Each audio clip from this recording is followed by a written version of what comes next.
అది అట్లా కాదు. గొర్రె తిన్నాక పాత్రలు ఏమైనా మిగిలితేనే ఇవ్వాలి, లేకపోతే లేదు. ఎవరు ఇవ్వాలా?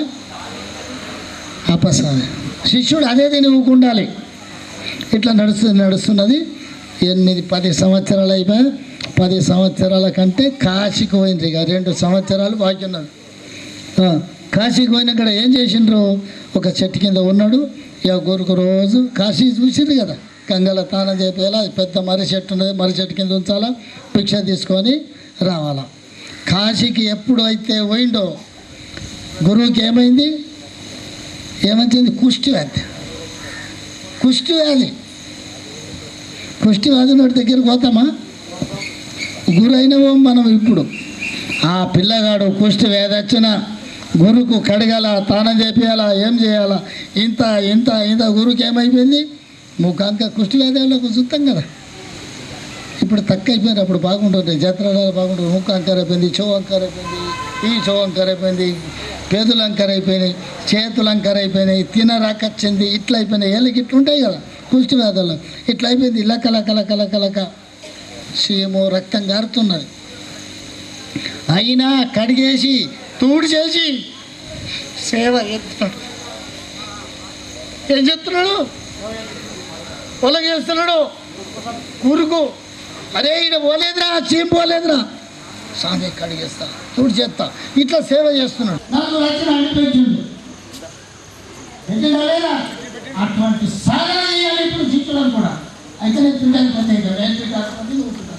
ఇట్లా అయిపోయింది. 12 సంవత్సరాలు నిలింది. ఒక 15 రోజులు అయిపోయింది.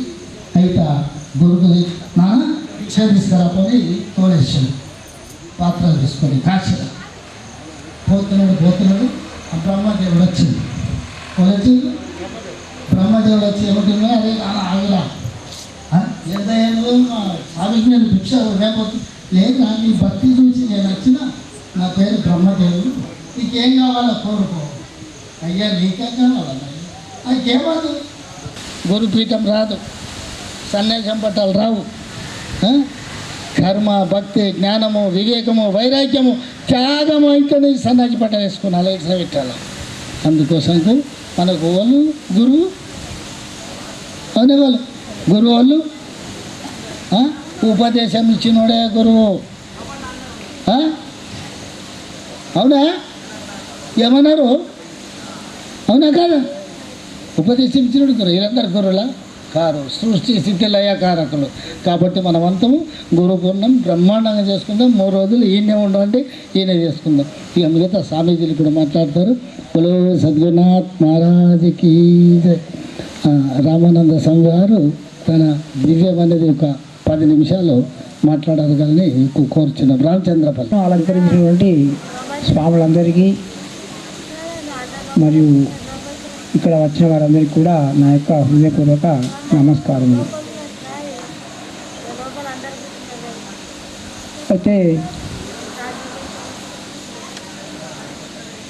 ముఖ్యంగా మనము నేర్చుకోవాల్సింది ఏంటంటే, నేను ఎవరిని అనేది ముఖ్యంగా నేర్చుకునేవాళ్ళం.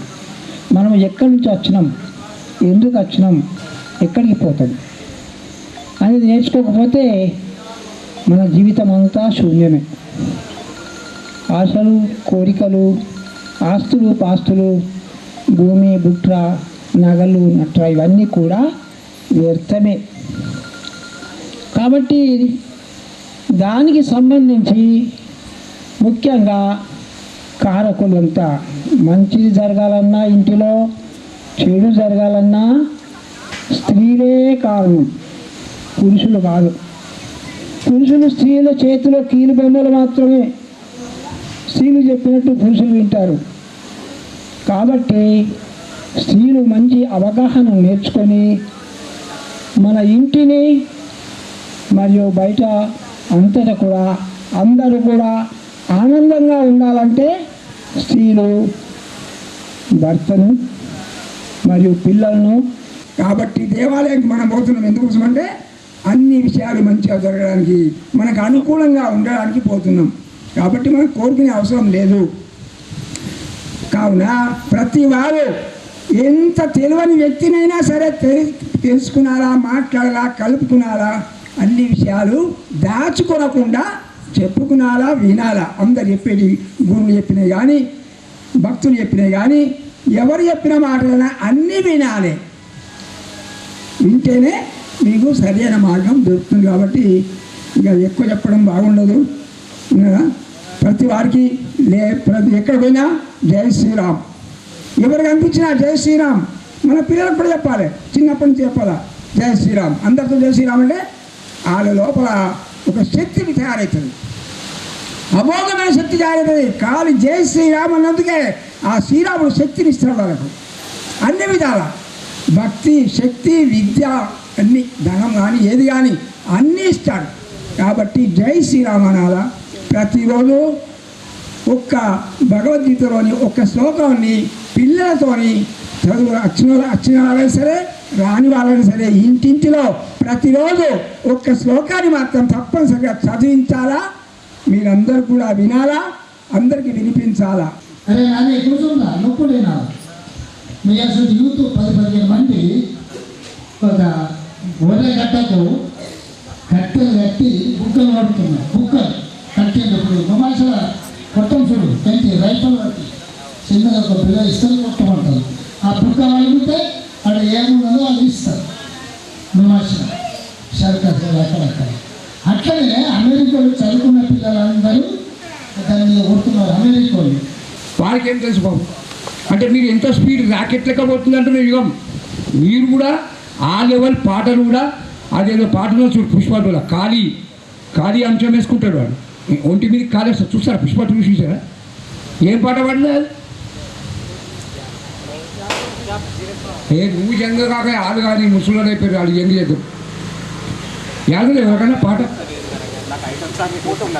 అరే ఏం లాభమే ఆ గుర్తుతా అని పాడలే పుష్పటుల సూపర్ హిట్. అది కలెక్షన్ కూడా కోట్ల రూపాయలు అయింది. అంటే మీరు ఆ లెవెల్ రాడికల్. నమస్కరిస్తూ దివ్యాత్ములారా, ఈ సభలో ఇప్పుడు మీరుంటేనే మేముంటాం, మేముంటే మీరుంటారు కదా. సంబంధం ఇక్కడ ఉన్నదా లేదా? మరి గాఢ నేను వైపు కూర్చుంటే ఇప్పుడు మీరుంటారు ఇక్కడ. అందుకే మనందరం కూడా కలిసి ఉండాలి. మన హిందువులలో ఒక కర్మ సిద్ధాంతంలో ఒకటి ఉన్నది, మీకు చెప్తే ఏమున్నదంటే సతయుగంలో శివుడి యొక్క పాలన మంచిగా వినాలందరూ దయచేసి. తర్వాత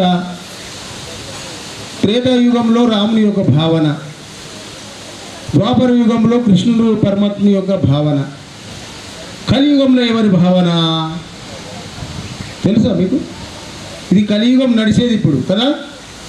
ఈ కలియుగంలో ఎవరి భావన కాదు. బ్రహ్మదేవుడు ఒక పెద్ద సభ పెట్టాడు, బ్రహ్మలోకంలో ఒక పెద్ద సభ పెట్టి, ఒరే ఈ 3 యుగాలల్లో 3 పాలకులు సత్యము, ధర్మము, న్యాయం నడిచింది కదరా, మరి కలియుగం ఎవరిది అని పిలిచిండు. వాళ్ళు వీళ్ళందరినీ ఎవరైతే తల్లిదండ్రిని నమ్మరో, గురువుని నమ్మరో, భగవంతుని నమ్మరో వాళ్ళందరినీ కూడా నా స్థితే కలిగిస్తానని చెప్తున్నాడు సభలో. సాధు సంతులు, యోధులు వాడు ఇంటికి కాగానే తల్లిని కొడుకు చంపేస్తున్నాడు, కొడుకు తండ్రిని చంపేస్తున్నాడు, భార్య భర్తలు కూసులాడుకుంటున్నారు, అందరు నవట్ర అయిపోతున్నారు. అప్పుడు ఏం జరగాయా? నువ్వు చెప్పినట్టు నువ్వు నన్ను బతికితే మంచి గుర్తుంచుకోవాలి మాట. కలి పురుషుడికి ముఖ్య కారకుడు ఆంజనేయ స్వామి. ఈయన చెప్పే విధానం నువ్వు చెప్పినట్టు నన్ను బతికిస్తే ఏమంటాడు? నువ్వు నన్ను బతికిస్తే నువ్వు చెప్పినట్టు నేను వింటాయా అంటే, సరే బిడ్డా మరే నేను చెప్తా, నువ్వు విను. ఎవరిని పట్టకంటే పడతాడు వాడిని. కలి పురుషుడు బట్టి తినరాని తింటాడు, చేయరాని పనులు చేస్తాడు, ఇతరులను నిందిస్తాడు, ఇతరులను బాధ పెడతాడు, వాళ్ళని కలి పురుషుడు పడతాడు. జన్మించిన జన్మ భూమిని మరవకూడదు లక్ష్మణ అని చెప్పిండు. ఆ భావన మీరున్నామా? మాయకు వశం అయిపోయినాం. వాళ్ళు లక్షిచ్చిళ్ళు, వాళ్ళ తల్లిదండ్రులు 1,00,000 ఇచ్చిళ్ళు, నువ్వు 10,000 ఇచ్చినావు. ఇట్లా మన తల్లిదండ్రులను మనము తిట్టుకుంటున్నాం, వాళ్ళతో శాపాలు పడిపించుకుంటున్నాం. వాళ్ళలో అంతరంగంలో ఉన్నట్టు ఆత్మకు బాధ పెట్టి మనం కూడా ఆత్మద్రోహులం అవుతున్న మన సత్యాన్ని మనం గ్రహించాలి. రామచంద్రుని ఇన్ని లోకాలన్నీ ప్రపంచమంతా మొక్కుతున్నది. ఎందుకు మొక్కుతుంది తెలుసా? గురువే సర్వలోకానాం, గురువుని నమ్మిండు. తల్లిదండ్రి చెప్పినట్టే ఇన్నడు. నిజమా కాదా? తల్లిదండ్రి చెప్పినట్టే ఇన్నడు, గురువులు చెప్పినట్టే ఇన్నడు, భగవంతుడైపోయిండు రాముడు. మరి ఆయన భావన పట్టుకోవాలా లేదా మనం? రామారామానంగానే కాదు, నడవడిక కావాలి. ఏం కాదు? జై శ్రీరామ్. ఒక్క మాట చెప్తా, ఈ భారత్ మాతకి జయ అని చెప్పేసి ఎందరో ప్రాణత్యాగం వల్ల సిద్ధించినటువంటి స్వాతంత్రం అయ్యా. ఇది మామూలుది కాదు, దీన్ని పోడగొట్టుకోవద్దు. మనం హిందువులం బంధువులం, కలిసి ఉంటేనే కలదు సుఖము, విడిపోయామో చెడిపోతాము. కాబట్టి మన సనాతన హిందూ ధర్మంలో కులాలు లేవు, మతాలు లేవు. కులం అన్నవాడు కుళ్ళిపోతాడు, మతం అన్నవాడు మాడిపోతాడు. కులాల మతాలకు అతీతంగా సనాతన ధర్మం ఉన్నదే. మూర్ఖులు కొందరు మనల్ని అట్లా విభజించినా కానీ మనం విభజించకూడదు. కడప లోపట్లనే మన కులం, గడప దాడితే మనమంతా హిందువులం. ఈ భావాన్ని మీరంతా నమ్మి ఉండి మన దేశాన్ని మన ధర్మాన్ని రక్షిస్తారని కోరుతూ జై శ్రీరామ్. పైసలు మనిషి దగ్గరికి ఎలా వస్తాయండి చెప్పాలా? యా దేవి సర్వభూతేషు లక్ష్మీ రూపేణ సంస్థిత నమస్తస్మై నమస్తస్మై నమస్తస్మై నమో నమః. ఏ లక్ష్మీదేవి లేదనుకుంటున్నారా? లక్ష్మీదేవి ఉన్నాయో. నిన్ను వెళ్ళా నువ్వు నమ్మినావనుకో, ఖచ్చితంగా నీకు ఇచ్చేటందుకు సిద్ధంగా ఉంది. లేకపోతే ఇంతమంది సాధు సత్పురుషులు, యోగాని యోగులు, తపస్సంపన్నులు ఎట్లా బతుకుతున్నారు అనుకుంటున్నావు? ఆమెనే ఇస్తుంది. ఎవరిలోనన్నా నీ దగ్గర తెచ్చి డబ్బిస్తుంది. ధర్మమార్గం స్థితి మన సనాతన ధర్మం. ప్రకృతిని మన తల్లిగా భావించినటువంటి మన ధర్మం ఇది. అందుకే మనం ప్రకృతి ప్రేమికులం. వాళ్ళకి ఇలా అలా కాదు, మనది సనాతన ధర్మం. ఈ ధర్మం ఎప్పుడు పుట్టిందో తెలియదు.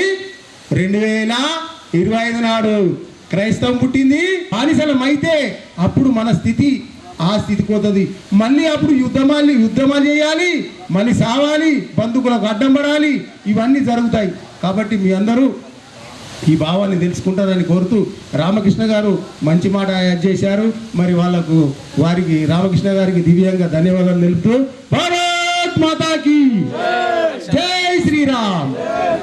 మండలాకారం వ్యాప్తం येन చరాచరం తత్పదం దర్శితం येन తస్మై శ్రీ గురవే నమః. తస్మై శ్రీ గురవే నమః. గురుర్ బ్రహ్మా గురుర్ విష్ణు గురుర్దేవో మహేశ్వర. గురుర్దేవో మహేశ్వర. అఖండ రూప అనాది పురుష. అఖండ రూప అనాది పురుష. సనాస్తన గురు పునాతనాయ. సనాస్తన గురు పునాతనాయ.